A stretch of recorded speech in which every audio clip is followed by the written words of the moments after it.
Move your stupid boat! You're blocking my shot!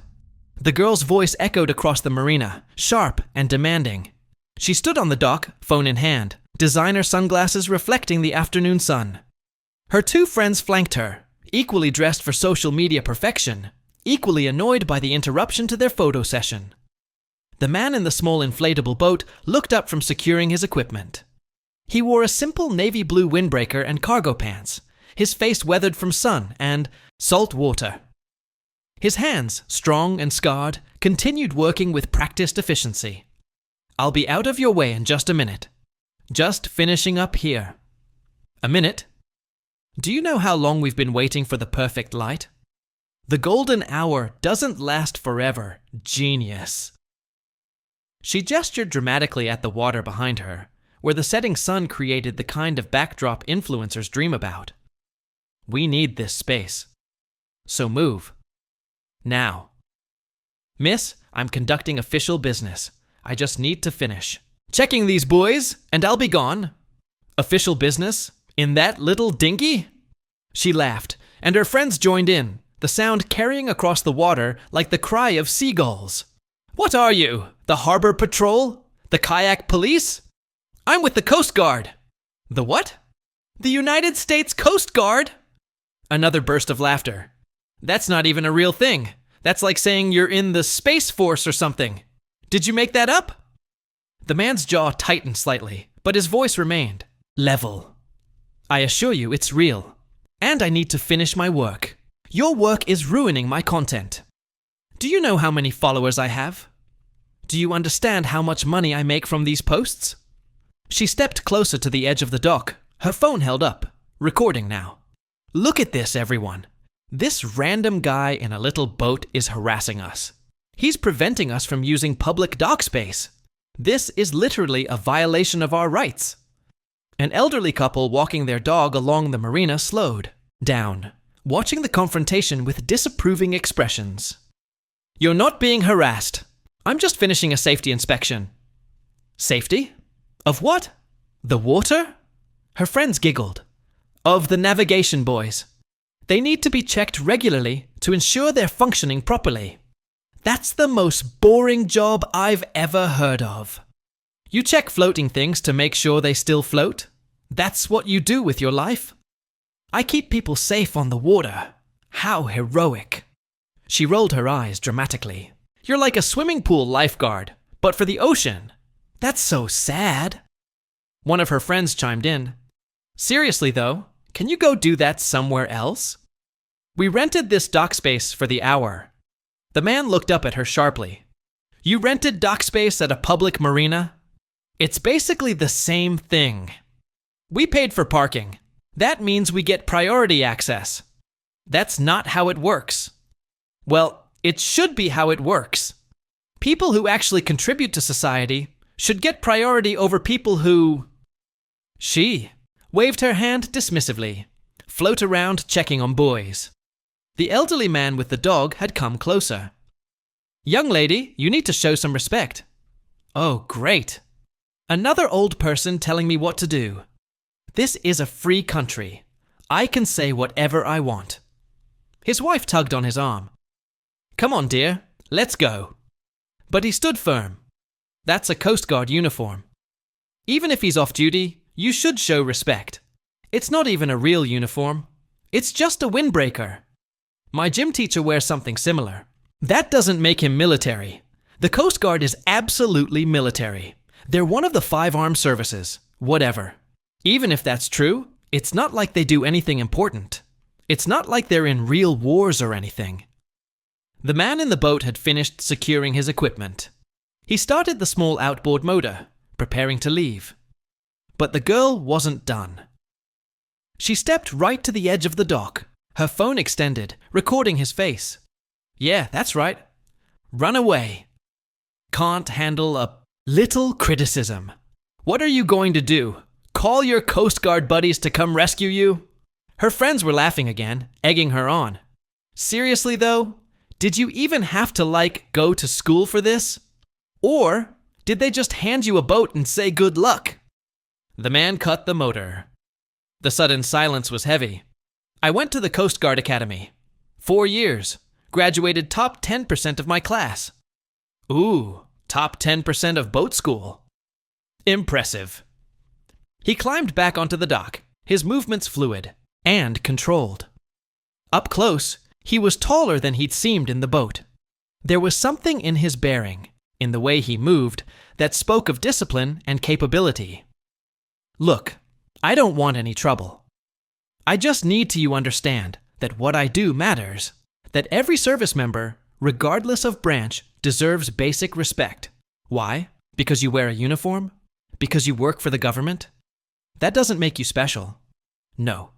Because people die when we don't do our jobs right. The laughter stopped. Those buoys I was checking? They mark safe channels. They warn boats away from rocks and shallow water. If they fail, if they drift off position, boats can run aground. People can die. Okay, but how often does that actually happen? More often than you'd think.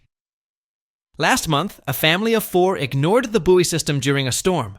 Their boat capsized. We got the call at 2 in the morning. The girl shifted uncomfortably, but her phone was still recording. And let me guess, you saved them? And now you want a medal? We saved 3 of them. The father didn't make it. Hypothermia. By the time we got him out of the water, he'd been under too long. The silence that followed was absolute. Even the girl's friends had stopped smiling. His name was Michael Torres. He was 38 years old. Elementary school teacher. Coach of his daughter's soccer team. Loved fishing. Always waved when he saw us on patrol. The girl lowered her phone slightly. I'm sorry, but that's not my... His widow asked me why we didn't save him faster. His 10-year-old daughter asked if it was her fault, if she'd distracted us by screaming. He pulled out his wallet, extracted a worn photograph. A man in a fishing boat, smiling, holding up a base. I carry this to remind myself why those boring buoy checks matter. Why every single piece of safety equipment needs to work perfectly, every time. Because that's somebody's father, somebody's husband, somebody's coach. The elderly man on the dock had tears in his eyes. My son serves in the Coast Guard. He's done 3 tours in the Persian Gulf, interdicting drug smugglers, protecting oil platforms, conducting rescue operations in combat zones. The girl's face had gone pale. The Coast Guard isn't just what you see in the harbor. We conduct search and rescue operations in conditions that would kill most people. We interdict billions of dollars in illegal drugs. We protect our ports from terrorism. We enforce maritime law across millions of square miles of ocean. I didn't know that. You didn't ask. You just assumed. He put the photo back in his wallet, and as he did, something else slipped out. A card. It landed at the girl's feet. She picked it up automatically. It was an ID card, federal identification, and there, printed clearly, was his rank. Lieutenant Commander, Mark Reynolds, United States Coast Guard. Her hands started shaking. The elderly woman spoke quietly. A lieutenant commander. That's like a major in the army. That's not entry level. That's years of service, years of experience. The girl looked from the ID to the man's face, and for the first time, really saw him. Saw the gray at his temples that came from stress, not just age. Saw the scars on his hands from rope and equipment. Saw the lines around his eyes from squinting into storms and sun. I'm sorry. I didn't mean... I was just trying to get good content for my page. Your content. Reynolds' voice was quiet but firm. You were willing to insult someone, to mock their service, to belittle their work. For content? When you put it like that, how else should I put it? You saw someone doing their job, and your first instinct was to harass them because they were inconveniencing you. You didn't think about what they might be doing, or why it might be important. You just thought about yourself. One of the girl's friends stepped forward. Maybe we should go. The girl nodded, but Reynolds held up a hand. Wait. Before you leave, I want you to understand something. I want you to really understand it. He gestured to the water, to the boats in their slips, to the buoys bobbing in the distance. Every person on this water today, every person who goes out fishing or sailing or just enjoying the ocean, they get to come home because people like me do our jobs. They get to come home because we check equipment and enforce rules and risk our lives when things go wrong. I get that. I'm sorry. Do you? Because tomorrow, you'll be back here with your phone, taking your pictures, worrying about your lighting and your angles. And somewhere, another Coast Guard crew will be launching into dangerous conditions to save someone who made a mistake. And you won't think about them. You won't thank them. You'll just keep living your life, assuming that someone else will always be there to keep you safe. That's not fair. It's completely fair. Because that's exactly what you demonstrated today. That you think the world revolves around you. That other people's work, other people's service, other people's lives don't matter as much as your content. The elderly man spoke again. When my son was deployed, he called me once from the Arabian Gulf. He'd just finished a 14-hour patrol in 110-degree heat. He was exhausted. He was scared. He was 22 years old and responsible for the lives of his entire crew. His voice broke, and when I asked him if he wanted to come home, if he wanted to transfer to something safer, you know what he said? He said someone has to do it. Someone has to stand watch. Someone has to be ready. The girl was crying now, mascara running down her face. I'm sorry. I'm really, really sorry. I didn't think. That's the problem. You didn't think. You didn't consider. You just reacted based on your own immediate wants. Reynolds picked up his ID card from her shaking hands. I'm going to finish my work now. I'm going to make sure those buoys are positioned correctly and functioning properly. Because tonight, some teenager might take his dad's boat out without permission. Some drunk tourist might try to navigate in the dark. Some family might have an emergency and need to find the safe channel quickly. And those buoys that you think are stupid and boring, they might save those people's lives. And I'll never know their names. I'll never get thanked. I'll just keep doing my job day after day because it matters. He climbed back into his boat. Enjoy your photo shoot. Try to remember that the sunset, you're photographing, the peaceful water you're using as a backdrop, the safety you feel standing on this dock. All of that exists because people you'll never meet are working right now to maintain it. The motor started again, and he pulled away from the dock. The girl and her friend stood there, watching him go, the perfect golden hour light illuminating a moment they'd never forget, but wish they could. The elderly couple continued their walk. Other people on the dock who'd been watching returned to their activities. Life went on, but the video remained.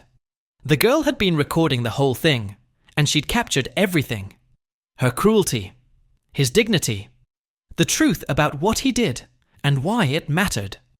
She posted it that night, not as a triumph, but as a confession. She titled it, I learned something today about respect. She didn't try to make herself look good. She let the video speak for itself. It went viral within hours. Millions of views, thousands of comments. Some supported her for owning her mistake. Many more criticized her for making it in the first place. Coast Guard veterans and active duty personnel shared it, thanking Lieutenant Commander Reynolds for representing the service with such grace. The girl's follower count actually dropped. Brands that had been working with her quietly ended their partnerships. The perfect influencer life she'd been building cracked under the weight of revealed character. And somewhere on the water, Lieutenant Commander Mark Reynolds continued his patrol, checked buoys, monitored channels, responded to distress calls, saved lives. He never saw the video, never read the comments, never knew how many people his words had reached, how many minds he'd changed, how many people now understood what the Coast Guard really did. He just kept doing his job, because that's what service means. Not seeking recognition, not demanding respect, not caring about followers or likes or content. Just showing up, doing the work, being there when needed. The girl never went back to that marina, Too many people recognized her. Too many knew what she'd done. But sometimes, late at night, she'd scroll through Coast Guard social media pages. She'd read about rescues and interdictions and training exercises. She'd see photos of crews in impossible conditions, doing impossible things, saving lives that would otherwise be lost. And she'd remember the man in the small boat, the scars on his hands, the photo in his wallet, the quiet certainty in his voice when he talked about why his work mattered. She couldn't undo what she'd done, couldn't take back her words or her attitude, but she could learn from it, could become someone who thought before speaking, who considered before judging, who recognized that everyone, absolutely everyone, was fighting battles and doing work that mattered in ways she couldn't immediately see. The marina remained beautiful. The sunsets were still perfect for photos. The water still sparkled in the golden hour light. But the girl never looked at it the same way again. Now, when she saw the buoys marking the safe channel, she thought of the people who maintained them. When she saw Coast Guard vessels on patrol, she felt grateful instead of indifferent. When she heard about rescues on the news, she remembered that those were real people, real families, real lives hanging in the balance. And maybe, just maybe, that was worth more than any viral video or apology or public redemption arc. Because real change doesn't happen in public view. It happens in quiet moments, in small decisions, in the choice to be better tomorrow than you were today. Lieutenant Commander Reynolds never knew about any of that. He just kept checking buoys, maintaining safety equipment, responding to emergencies, being a hero without needing anyone to recognize it. And in a world full of people demanding attention, seeking validation, performing for cameras, maybe that was the most powerful lesson of all.